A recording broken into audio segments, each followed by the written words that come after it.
Sir, did you seriously block the entire street with solar panels? The police officer asked, staring at me like I had just installed rocket launchers instead of energy-saving devices, and I simply pointed towards the HOA president Karen, who was screaming about how sunlight belonged to the community and not privately to my roof, because according to her my panels were stealing light from her begonias and reducing the aesthetic glow of the neighborhood, which somehow meant I owed her fines for something that came directly from the sky and was older than civilization itself. And if that sentence sounds insane, it is because this entire story started with pure unfiltered insanity when Karen marched up to my driveway holding a clipboard like it was the Constitution and told me that the HOA had voted on a new rule making sunlight a shared community asset, which meant I was using too much of it without permission, so I needed to pay a sunlight tax because my solar panels were absorbing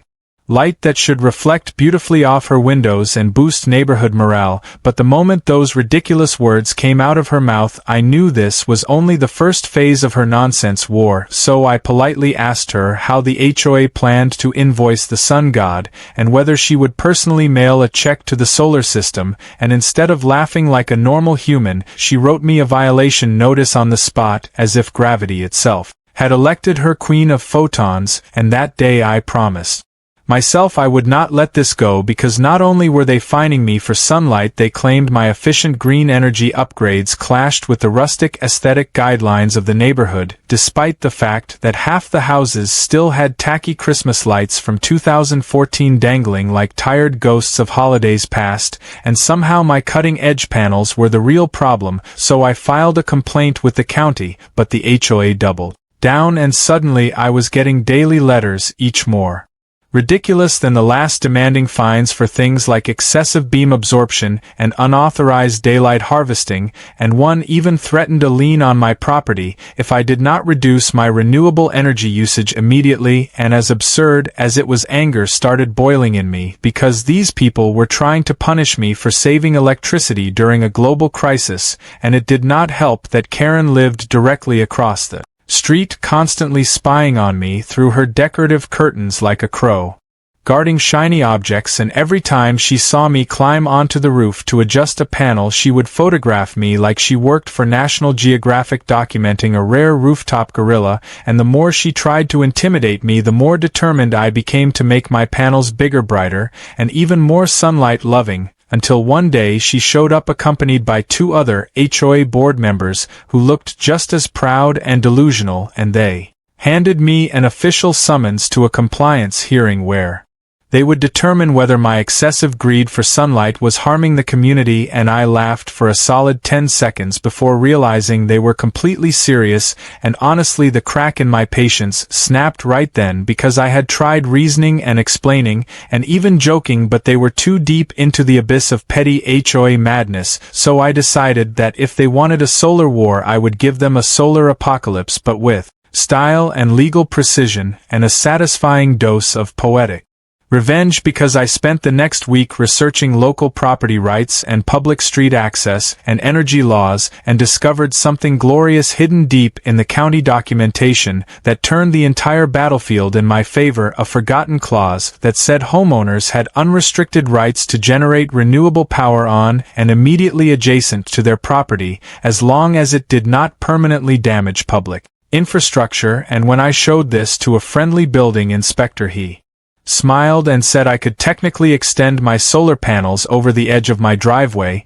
and even partially over the street if they were on temporary mounting frames, especially if it was in response to ongoing harassment or unsafe conditions. And suddenly I felt like a character in a superhero movie unlocking a legendary power. So I went on a mission, ordering more panels, renting industrial stands, and assembling a fortress of renewable defiance. And every time Karen passed by, she looked like someone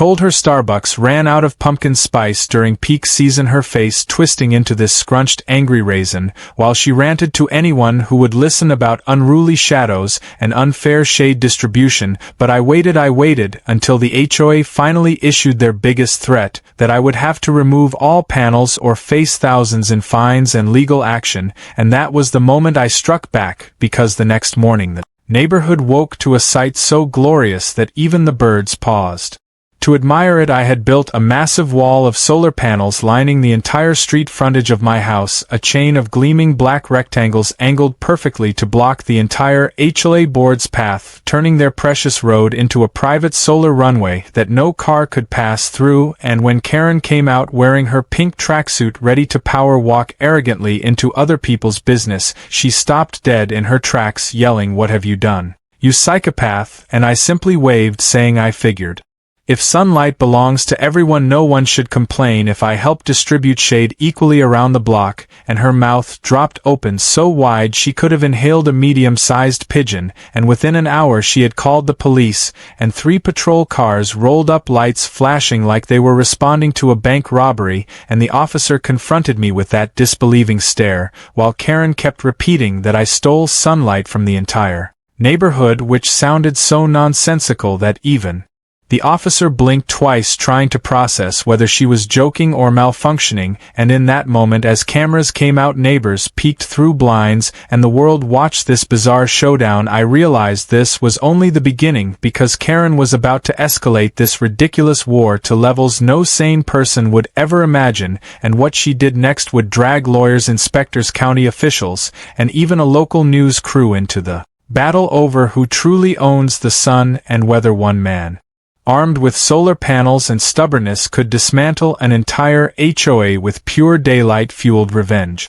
As the police officer continued to stare at me like he was waiting for a hidden camera crew to jump out and yell surprise, Karen launched into the most dramatic monologue I have ever witnessed, claiming that my solar wall created a public safety hazard and endangered the integrity of community sunshine distribution, which made the officer tilt his head slightly like his brain had attempted to escape through his ear. But I remained calm and handed him the printed copy of the county regulation I found, and he read it slowly, nodding in disbelief, while Karen stood there hyperventilating like someone unplugged her from her daily infusion of gossip energy. And when the officer finally finished, he sighed and said, technically, he could not force me to remove anything since nothing was permanently installed, and the street access had alternate routes from both sides, so while I might be a nuisance, I was legally a nuisance. And Karen's eyes widened so much she looked like a startled lemur while she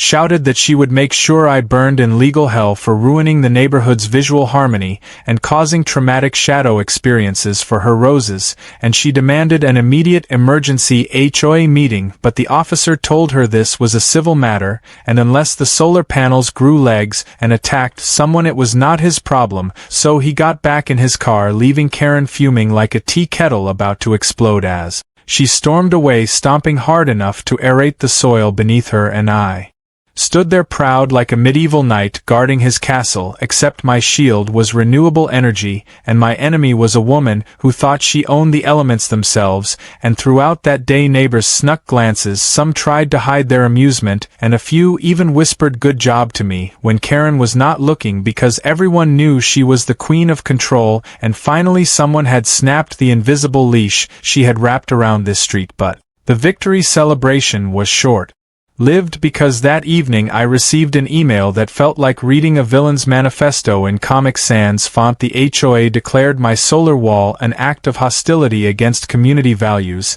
and scheduled a tribunal, not a meeting, a tribunal, which sounded like they were preparing to exile me to the shadow realm for committing high treason against sunlight. And as ridiculous as it was, I knew attending would be like stepping into a circus run by dictators armed with clipboards, but I was prepared. I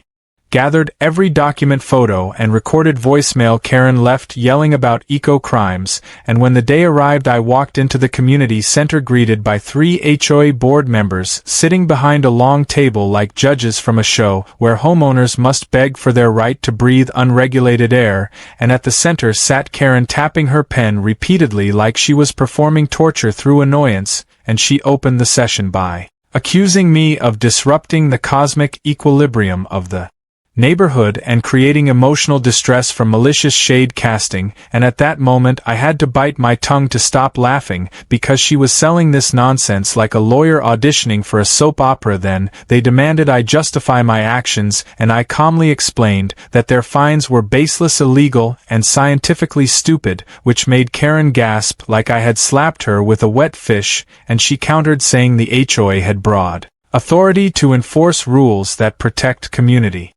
happiness, including atmospheric enjoyment, writes a phrase that sounded like something invented at 3 a.m. by someone who hates science class, but they all nodded pretending it made sense, and when I pointed out that their rules did not mention sunlight at all, Karen proudly handed me a freshly printed document that added a new section stating significant sunlight reflections must remain uniform and unobstructed for fairness and neighborhood beauty to flourish, which they just created and backdated to pretended existed earlier, and that was the moment I realized they were not simply annoying, they were corrupt petty dictators rewriting rules to fit their fantasy world, and they expected me to roll over and obey, but I was done playing defense, so instead of arguing endlessly I leaned forward and said, "Fine, if you claim sunlight is a shared asset, then I will gladly continue sharing my solar energy with everyone," which made Karen snort until I clarified that I would be fully within legal rights to install even more solar structures temporarily adjacent to public roads, especially if the HOA continued their attacks, because county regulations supported renewable development and allowed for demonstration installations, which meant legally I could block half their street for months if I wanted while advertising clean energy advocacy, and Karen's expression collapsed like a balloon popping silently, her confidence draining away as she realized her war had backfired, and I was holding a legally armored sledgehammer of revenge. But being the stubborn storm she was, she refused to surrender, and stood up furiously, declaring that if legal action was my choice, then the HOA would contact their attorney and escalate this battle to courthouse levels, and she ended the meeting with a dramatic slam of her papers like punctuation for a very dumb paragraph, and I walked out feeling the mix of adrenaline and dread, knowing this fight had just moved from petty complaints to full-scale warfare. But I could not help smiling because I still had one more surprise up my sleeve. Thanks to a little interview I had given before the meeting, a reporter from a local station had heard about the bizarre sunlight fines from a neighbor and called me asking if she could film the story, because apparently HOA insanity was great for viewership, and I agreed, knowing nothing terrifies bullies more than exposure. So, while Karen and her board strutted around thinking they had cornered me, a full news van rolled into the neighborhood the next morning, cameras aimed at my solar barricade, as I explained to the reporter how I was fined for allegedly stealing sunlight from community plants, and how the HOA claimed certain photons belonged to them exclusively, and as the reporter tried suppressing laughter, Karen came storming down the street shrieking that filming was prohibited without HOA approval, but the reporter asked her on camera if she truly believed she owned sunlight, and Karen responded yes in front of a live microphone, which instantly became the funniest, most humiliating quote of the year, because by noon the news clip hit social media and thousands of comments poured in calling Karen solar Karen, sundown dictator, photon thief, and supreme ruler of UV rays, and suddenly my phone buzzed non-stop as people everywhere cheered my solar rebellion and mocked the HOA's cosmic stupidity, and while I knew Karen would retaliate with every ounce of pettiness in her bloodstream, the fact that the world now watched our little war meant she could not hide behind her usual tyranny, and the battle of sunlight was about to shine brighter than ever with amusement, justice, and a vengeance fueled entirely by free, clean, renewable sunlight.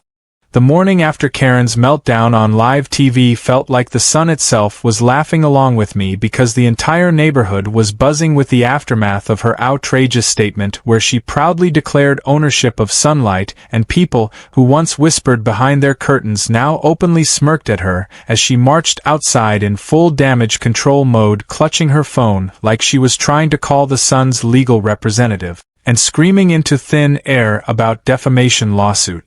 and media manipulation, but every attempt she made only fed the fire because memes spread like wildfire, one showing her in a crown labeled Queen of the Sun, another depicting HOA board members inspecting clouds to fine them for blocking light, and the internet adored it, turning this quiet street into ground zero for entertainment and chaos. And while I enjoyed the popcorn moment, I also knew Karen was the type who never admitted defeat even when the universe itself roasted her, so she escalated in a way that only someone with too much time and zero self-awareness could, by inviting the HOA's official lawyer to the neighborhood to walk the street with her and glare at my solar wall with disapproval like it was a criminal mastermind planning a daylight heist. He was a tall man with a briefcase that probably contained more pettiness than paperwork, and he introduced himself stiffly while telling me that the HOA was fully prepared to pursue a civil lawsuit claiming that my panels obstructed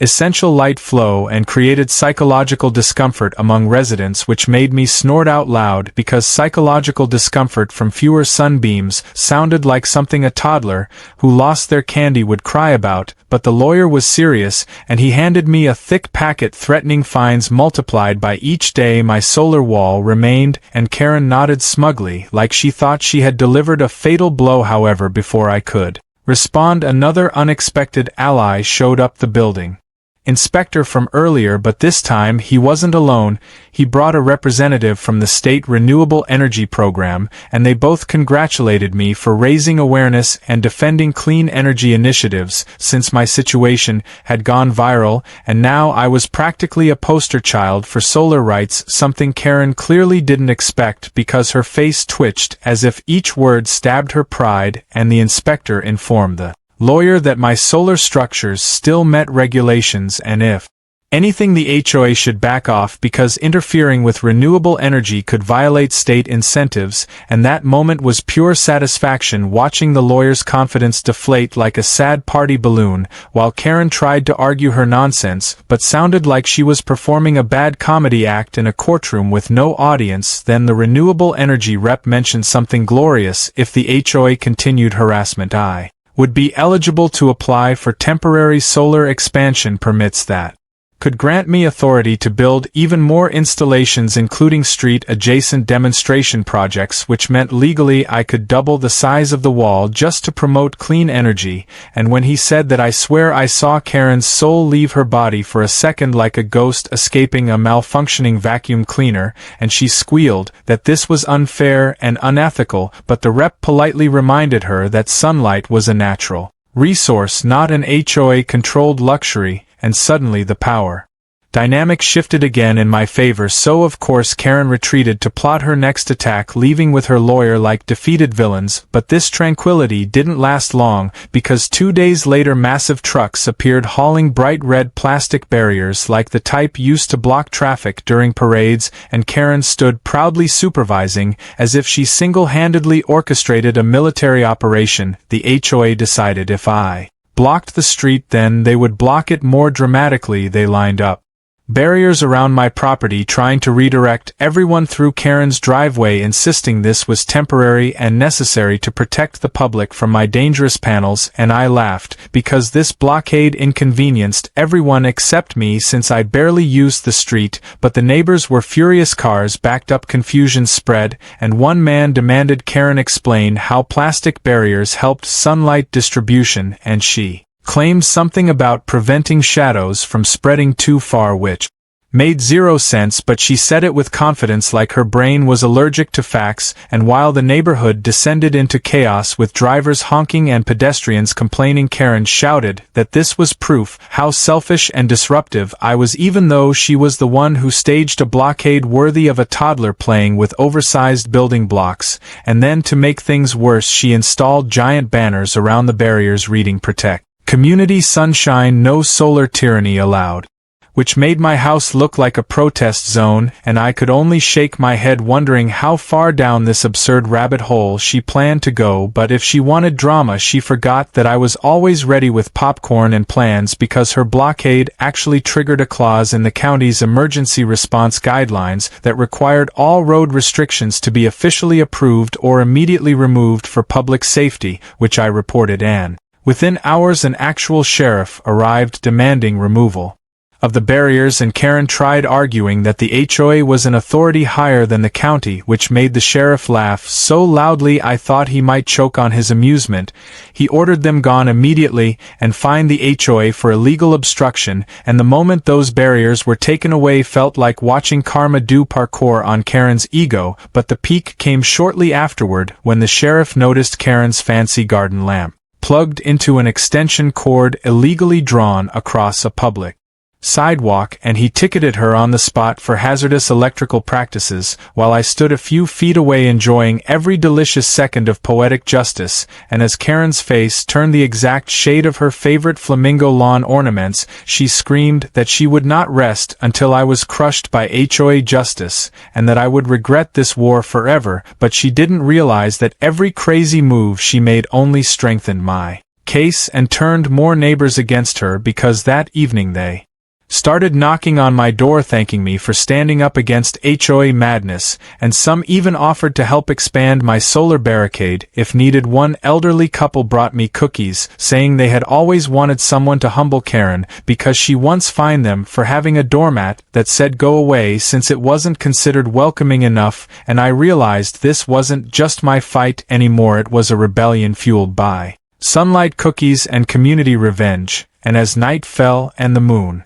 reflected beautifully off my solar fortress, I knew the war was far from over, because Karen would soon bring out her most desperate, most irrational, most explosive plan yet, and she would stop at nothing to regain power over photons and property, even if she had to drag the entire HOA into legal oblivion trying to destroy me.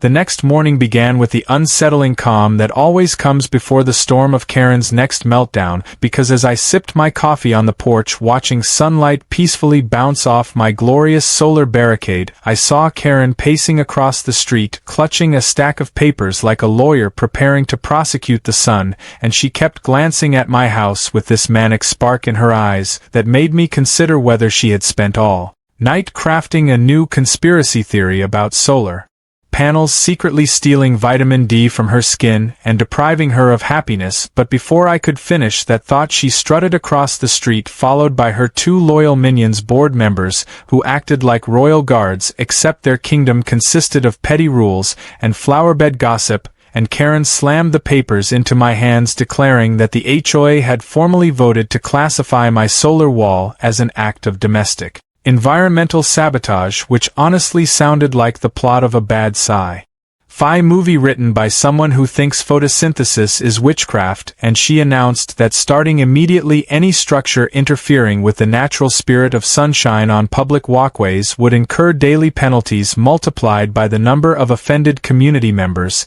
And when I asked her to define offended community members, she pointed at herself, showing she counted as several, since she represented the heart, soul, and sunlight of the neighborhood, and her minions nodded like bobblehead losing oxygen. But before I could refute her nonsense, a black SUV pulled up with tinted windows, and out stepped a man wearing a suit too expensive for this circus, a private consultant Karen hired, apparently an environmental aesthetics expert, whose whole job seemed to be inventing words that justified the HOA's delusions. He took one look at my solar wall, stroked his chin dramatically, and declared that the panels created aggressive angular shadows that psychologically oppressed nearby residents and reduced neighborhood joy by at least 14%, and Karen looked triumphant, as if she had hired the world's greatest supervillain to destroy my rooftop ambitions. But the man made one critical mistake. He tried explaining to the county inspector, who had arrived for a routine check, and within minutes the inspector dismantled his entire argument, pointing out that sunlight cannot be psychologically owned, and that shadows do not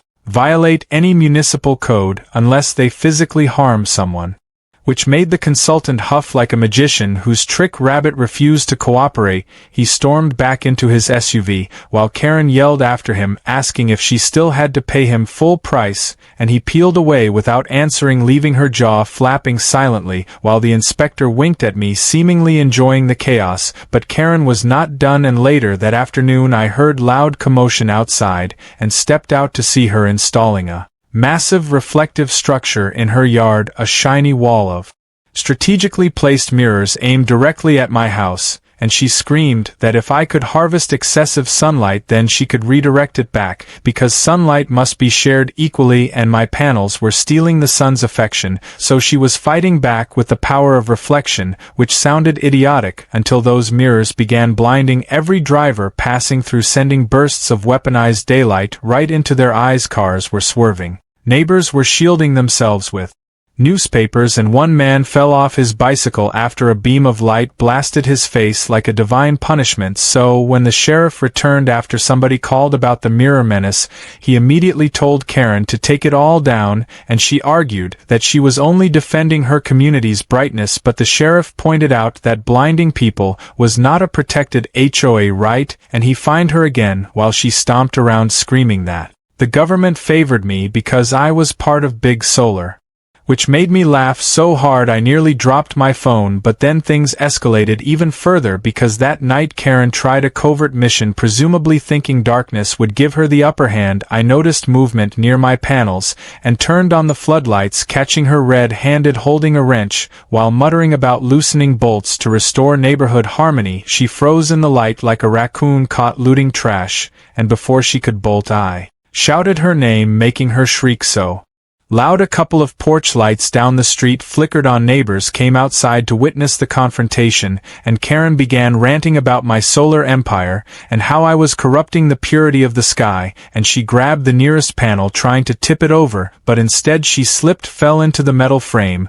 and got her yoga pants caught on a corner, leaving her dangling awkwardly with one foot off the ground, while everyone stared in silence, until someone burst out laughing, and then the entire crowd joined in, which only fueled her humiliation. She finally freed herself and sprinted away, yelling that this was not over while threatening to summon a higher cosmic authority, which I assumed meant the HOA president of the universe. But by now even her most loyal supporters were questioning her sanity, because the next day the neighborhood group chat leaked screenshots of Karen ranting about me building a solar-powered death ray to melt the HOA office, and a poll asking whether she should be removed from the board appeared, receiving an overwhelming yes, and Karen panicked. She went door to door begging people to vote for her, promising tax-free sunlight and eternal brightness if re-elected, which sounded like a campaign speech from someone running for mayor of Mars. But most neighbors just slowly closed their doors in her face, and later that evening I heard her yelling through the closed HOA office door, claiming that democracy was dead if she lost control of the sun. But karma delivered one more blow before the day ended, because as she stormed home, stomping through her own flower bed, she tripped on her decorative garden gnome, sending it flying straight into her window, shattering the glass, and leaving her screaming curses that echoed through the neighborhood like a wild banshee angry at photons themselves. And I realized the war was shifting solidly in my favor, because Karen was unraveling faster than a cheap sweater in a washing machine. She was losing support, losing credibility, losing arguments, and even losing battles with garden decorations. Yet I also knew she was dangerous when desperate, and she would never allow herself to be defeated by solar panels without launching one final absurdly dramatic, devastating move. She would reach deep into the vault of HOA tyranny and unleash the kind of plan only a person who thinks they can regulate sunlight would dare to execute, and when she did I would be ready, because this war was no longer just about panels or sunlight. It was about freedom, about community sanity, and about making sure no one ever tried to copyright the sun again. Things became strangely quiet the next morning, which was concerning, because Karen's silence always meant she was deep in the laboratory of chaos, inventing the next phase of her madness. And as I looked outside, the usual thunderstorm of her yelling was absent, replaced by a calm that almost felt unnatural, like the air itself was holding its breath, waiting for Karen to unleash something dramatic and catastrophically stupid. And sure enough, just before noon, a massive delivery truck arrived carrying huge crates marked emergency property management equipment, and Karen supervised the unloading, while wearing a whistle around her neck like she was leading a rescue mission, despite the only disaster on this street being the one she personally created. And as soon as the workers were done, she opened the crates, revealing giant industrial fans, the type used in warehouses, capable of producing enough wind to simulate a low-budget hurricane, and without hesitation she positioned them all in her front yard facing my solar wall, then announced triumphantly to the gathering crowd that she was about to put an end to my illegal sunlight harvesting. She claimed that her new anti-shade wind defense system would blow away any shadows cast by my panels, restoring the natural flow of sunlight to the neighborhood, and the moment she turned those machines on, a monstrous blast of wind roared down the street, sending leaves, garbage, and one unlucky garden flamingo flying through the air like colorful kamikaze birds. Neighbors screamed, holding on to hats and patio furniture, but the only thing those fans actually did was rattle my solar panels slightly while making Karen look like the villain in a weather-themed superhero movie. And after about 10 chaotic minutes, the sheriff arrived again, called by multiple distressed residents complaining that the HOA had summoned a tornado into the neighborhood. He demanded she shut the fans off immediately, and when she tried arguing that she was fighting for the solar rights of the community, he told her the only right she was fighting for was to make everyone miserable, and fined her yet again, this time threatening to charge her with reckless endangerment if she turned them on again. And with that, her latest brilliant idea crumbled like a cookie dropped in a puddle. She stomped away defeated, but I knew she would not stop. She would keep escalating until she either won or self-destructed in the most embarrassing public meltdown in HOA history, which honestly would be the most satisfying outcome. And as the day went on, neighbors thanked me again, expressing how they had been waiting years for someone to stand up to her tyranny. One mother explained Karen once tried to fine her toddler for drawing chalk art on the sidewalk, claiming it violated neighborhood art standards. Another man recounted how Karen forced him to repaint his fence 3 times because the shade of white was not white enough. Apparently, eggshell white was an offense worthy of HOA court, and hearing their stories only fueled my motivation to see this through, because this fight was no longer personal. It was about freeing everyone held hostage by Karen's absurd authority, and these people were ready to rebel. They began offering help in any way they could, and soon I found myself surrounded by volunteers armed with toolkits, ladders, snacks, and surprisingly intense enthusiasm to assist in expanding my solar barricade. But before we could begin construction, a group of cars slowly rolled into the neighborhood, and out stepped several individuals in formal attire with badges representing the State Energy Authority, as well as a climate initiative organization that was monitoring viral stories involving renewable rights. They explained that my situation gained national attention, and they were here to investigate potential violations by the HOA interfering with clean energy solutions. And when they interviewed neighbors one by one, each person had horror stories worse than the last about Karen's reign of terror, from forcing elderly couples to remove bird feeders to threatening fines for curtains being too cheerful, and the officials listened, visibly disturbed by the pettiness and control issues on display. They then approached me asking for documentation of every complaint and violation notice the HOA had thrown at me, and once they reviewed the ridiculous claims about sunlight theft, they shook their heads, saying this was a blatant attack on legally protected renewable use. Then they delivered the most glorious news I had heard since the start of this war. They were opening a formal investigation into the HOA's abuse of authority, and during the investigation the HOA must cease all enforcement actions regarding my solar panels, which meant Karen was legally frozen, unable to fine me or retaliate. She looked like someone had unplugged her from her source of rage, which I assumed was a hidden stash of expired energy drinks and neighborhood gossip, because she stood trembling, barely able to process the humiliation, and suddenly the same residents she used to dominate now turned their backs on her, some even laughing openly as she stormed back home and slammed the door hard enough to wake her garden gnomes from their sleep. But I suspected she was planning something darker, something that would make even her supporters cringe, because that night, as I checked my security cameras before going to bed, I spotted movement again, but this time it was not Karen creeping around suspiciously. Instead, it was a group of masked individuals sneaking near the solar panels, carrying buckets and tools, and it didn't take long for me to realize that Karen had recruited backup in the form of her most desperate followers, or maybe she hired people with a promise of payment. Once she regained control of the sun, they approached the panels, trying to smear them with some kind of thick white paste, probably believing it would block sunlight absorption. But before they could succeed, My security floodlights blazed on and my automated alarm system blasted a loud warning message alerting the neighborhood that intruders were present, and the masked saboteurs panicked, dropping their buckets and scrambling like scared squirrels while neighbors rushed outside, some filming, others yelling, until the group scattered, disappearing into the darkness. But one of them tripped, lost their mask, and in the camera footage the unmistakable face of one of Karen's loyal board members was exposed. The following morning I submitted the footage to the county and the energy officials, who were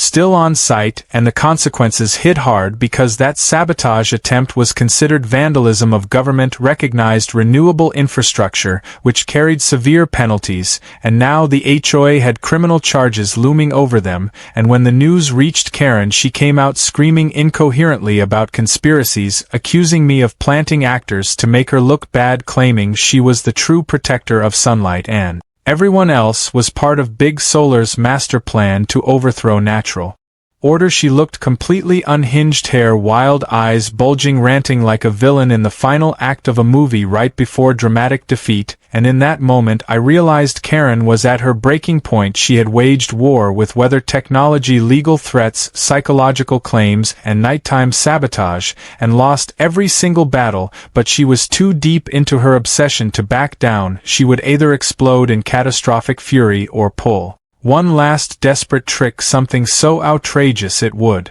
make everything before look rational. And as the sun set, casting a warm glow over my victorious wall of panels, I knew the endgame was approaching, and whatever Karen attempted next would decide whether she would fade quietly into irrelevance or ignite the most chaotic showdown this neighborhood had ever seen. The following day began like the calm before a disaster movie, because not a single shout came from Karen's yard, no clacking heels, no clipboard, no accusatory glare aimed at the sun, and that silence made me more nervous than any screaming fit she had ever thrown, since the quiet version of Karen was like a volcano deciding whether to erupt or simply erase the planet. And for a moment I actually wondered if maybe the investigation and the criminal charges and the social humiliation had finally taught her a lesson, or at least forced her into hiding. But of course that fantasy shattered quickly when a convoy of vehicles rolled into the neighborhood, led by a car with an outrageous magnetic sign reading Solar Justice Special Unit, and behind it were vans carrying what looked like stage props and cheap costumes, and Karen marched triumphantly in front of them, wearing a cape that sparkled like it was made from stolen disco balls, shouting that she had formed a citizen solar patrol to take back control of the sky from renewable tyrants. She blew a whistle repeatedly, summoning a crowd that mostly showed up to witness whatever insanity was about to unfold, and then she presented her newest idea. As if it were the breakthrough discovery of the century, she announced the community would perform a sunlight equality demonstration to protest the oppressive shade caused by my panels, and demanded everyone stand in precise sunny areas holding giant aluminum foil boards to reflect sunlight into the parts she believed were deprived, which mostly meant her yard. She began instructing everyone to assemble in ridiculous formations using color-coded cones, and yelling about photon justice and atmospheric democracy. But the moment the sun hit all that foil, the glare became unbearable. People shielded their faces, stumbled into bushes, and one poor man nearly walked straight into a mailbox, blinded by Karen's misguided light crusade. And when a neighbor politely asked whether all this was necessary, Karen accused him of siding with Big Solar and banished him from the demonstration, which was hilarious since she could barely keep the other volunteers from abandoning her too. But she kept blowing that whistle like she was training sunlight to obey commands, and just when I thought the ridiculousness had reached peak stupidity, she took out a megaphone and declared that if the government would not stop me, she would take the fight directly to the cosmic source by petitioning the sun itself to deny my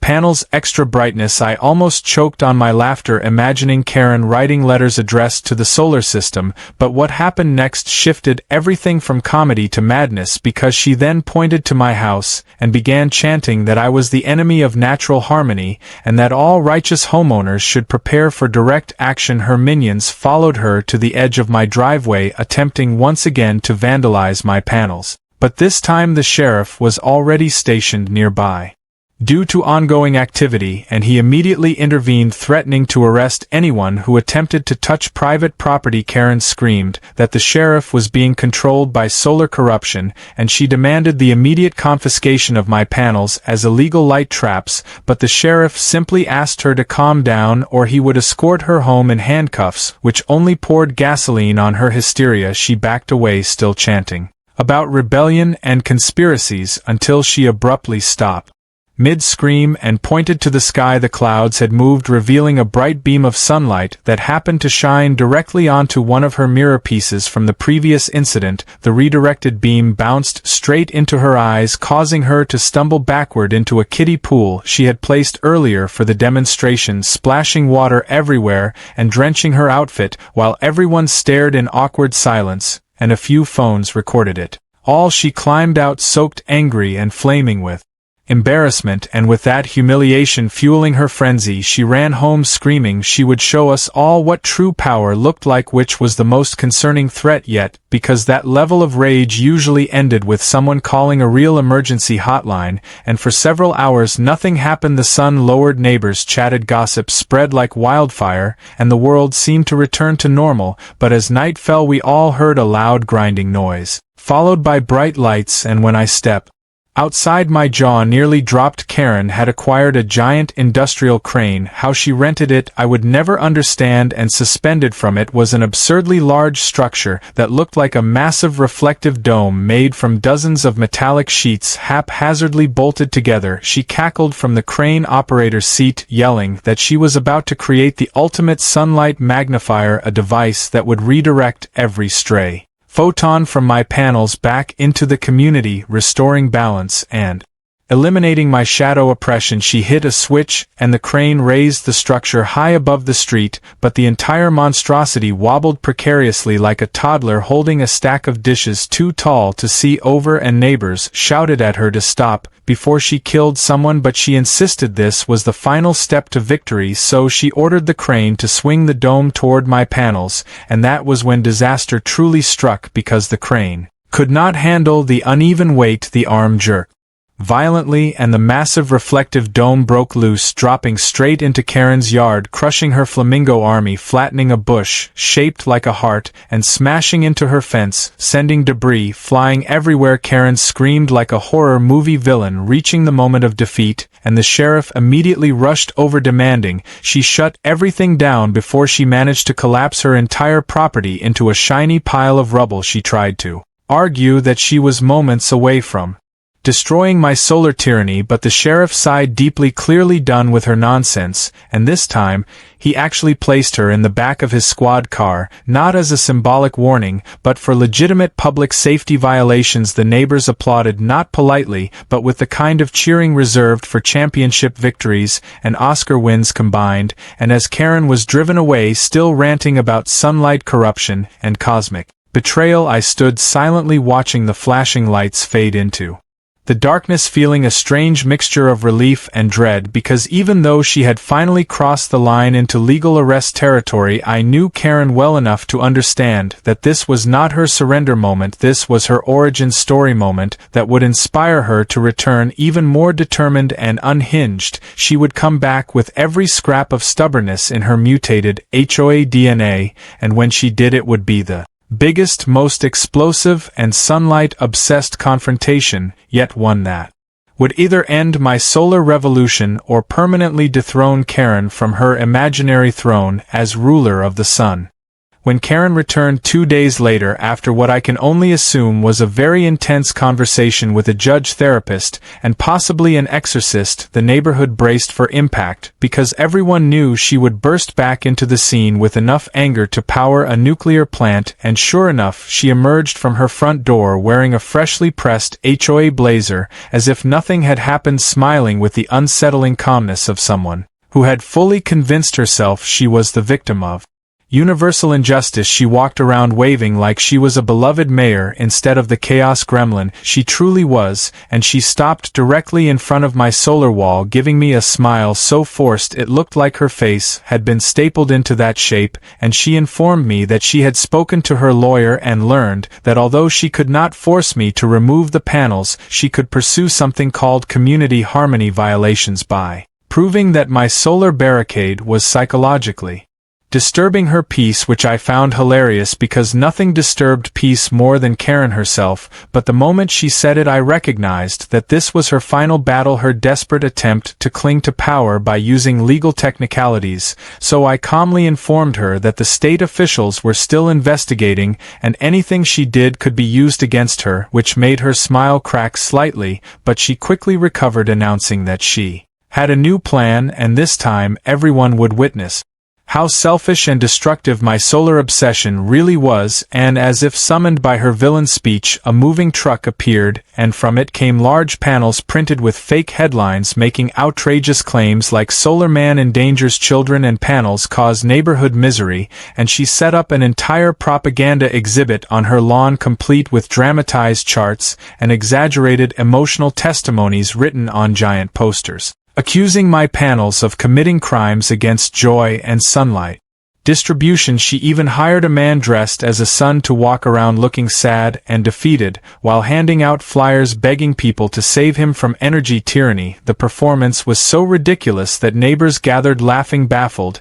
and recording the whole thing to share online, and every time someone asked a logical question Karen would blow her whistle, accusing them of being solar spies and telling them to step away from her citizen education space, and I could see she was unraveling even more deeply because she kept pacing back and forth, mumbling to herself about cosmic justice and neighborhood legacy. But then things took a wild turn because a van with a prominent media logo pulled up, the same news crew from before they returned, hoping to capture the next chapter of this unbelievable war. The reporter approached Karen asking if she truly believed she had authority over sunshine, and instead of denying like a wise person who had been roasted by the entire internet, she doubled down, passionately claiming that the sun belonged to the community and her duty as HOA leader was to protect its fairness for future generations, insisting that my panels were hogging pure happiness and draining the collective light supply. The reporter tried to hide her amusement but failed, and as the camera recorded every delusional word, Karen suddenly noticed the crowd and thought she had supporters, so she raised her hands dramatically, declaring the time had come to liberate the neighborhood from solar oppression. Her minions appeared again, though fewer in number since most had given up, and they marched behind her chanting "Sunlight is ours," which sounded like a cult slogan, and then she pointed at my solar barricade and yelled that it was time for the community to tear down the wall of greed with their own hands. She stepped forward, making a dramatic grab for one of the panels, but she underestimated how securely they were fastened, and instead of ripping the panel off, she lost her balance and face planted into the frame, causing the crowd to gasp then applaud because it was honestly the most graceful performance she had ever given. She stood up dizzy, still yelling that justice would prevail, but then the unexpected happened. A sudden gust of wind hit the propaganda boards she set up, sending them flying into the air. The poster claiming I caused environmental sorrow smacked one of her minions in the face, while another landed in a puddle and floated away like a defeated pirate flag. Worse yet, one of the boards knocked over her sad sun mascot, sending him rolling down the street like a glittery wheel of tragedy, and the chaos caught the attention of the sheriff, who arrived out of pure exhaustion at this point, walking straight to Karen and asking her if she wanted to spend another night in the station because he had paperwork ready. Karen sputtered, trying to explain that the wind was a sign from the universe that the sun supported her mission, but the sheriff interrupted, pointing out that she was once again attempting unauthorized interference with renewable energy, which could lead to a real arrest with real consequences, not just a warning. And finally, for the first time in this entire war, Karen paused. She looked at the sheriff, then at the crowd filming her every move, then at me standing calmly with arms crossed, and something shifted in her eyes for a moment. It looked like clarity, like she finally realized she was on the wrong side of history, but clarity lasted maybe 5 seconds. Her face then twisted into pure denial, and she stomped back toward her house, throwing one last threat behind her, saying this war would end in the courtroom, where sunlight laws would finally be decided by people who understood community happiness, and then she slammed her door, leaving everyone speechless. Neighbors started dispersing, many shaking their heads, others laughing, and the reporter came to me saying she would love to follow up once the legal dust settled, because our suburb had become the most entertaining saga the station ever covered, and I thanked her while watching Karen's curtains rustle, meaning she was definitely spying and plotting, probably drawing war maps of shadow angles in a notebook. And yet, despite everything, I knew this was almost over. The investigation was wrapping up, and the state energy officials were preparing their final ruling, and the HOA was drowning in fines, violations, and public humiliation. Karen still thought she could win, but she had already lost, because the moment she tried to attack me through legal technicalities, she also attacked the basic right. Everyone now understood clearly: the freedom to use the sun without permission from an unhinged neighbor, and tomorrow the decision would come down officially, which meant either Karen would face the ultimate downfall or she would somehow conjure one more desperate act. However, as I watched the sunset reflecting beautifully across my solar wall, I realized one thing for certain: the sun had already chosen a side, and it wasn't hers. The final morning of the war against the sun thief known as Karen began with a tension so strong you could practically taste the anxiety in the air. Everyone in the neighborhood waited for the official ruling from the state energy authorities, which would determine whether I was a lawful solar champion or the villain Karen desperately wanted me to be. And as I stood in my driveway sipping coffee, I saw her pacing like a caged tiger, rehearsing whatever dramatic speech she planned to unleash if the verdict somehow miraculously favored her. She kept muttering about justice and fairness and celestial property regulations, while glaring at my solar barricade, as if sheer anger could melt the panels. And just when the suspense reached boiling point, two black sedans rolled into the neighborhood, accompanied by a state vehicle carrying the investigative officers, who stepped out holding clipboards and official folders, and Karen instantly sprinted toward them, acting as though she had been waiting 10 years for this moment. She began explaining her case before anyone asked, rambling about cosmic law and emotional distress caused by rogue shadows,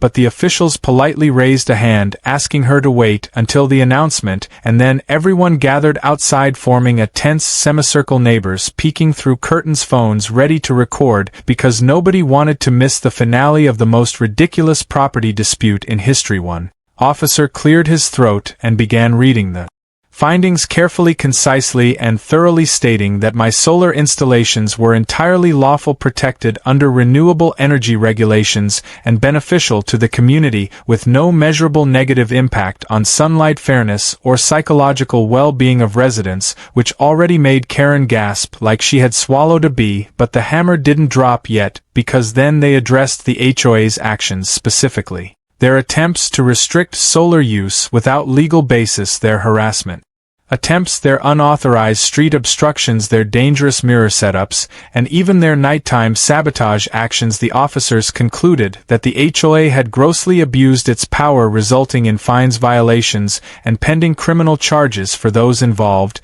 and they ordered the suspension of Karen from all HOA leadership positions effective immediately, and recommended mandatory oversight by county officials moving forward. And when those words hit her ears, she broke there right in front of everyone. She lunged forward, screaming that the authorities had been fooled by sunlight propaganda, and she shouted, accusing me of bribing the sun itself to shine unfairly brighter on my house, making me a solar dictator. But nobody believed her anymore, nobody feared her anymore. The sheriff stepped forward, reminding her she was already on thin ice, and she pleaded desperately, asking the officials to reconsider, but they simply walked away, documenting final signatures while neighbors cheered like a heavyweight champion had just knocked out a villain in the final round. Then Karen turned toward me, eyes trembling, lips shaking, calling me a monster who destroyed her life. But at that point, even her closest minions stepped back, not wanting to share in her downfall. One neighbor shouted, "Thank the sun it's over," while another said, "Finally we can walk our dogs in peace without sunshine inspections." Karen covered her ears, screaming for everyone to stop, but voices only grew louder, celebrating the freedom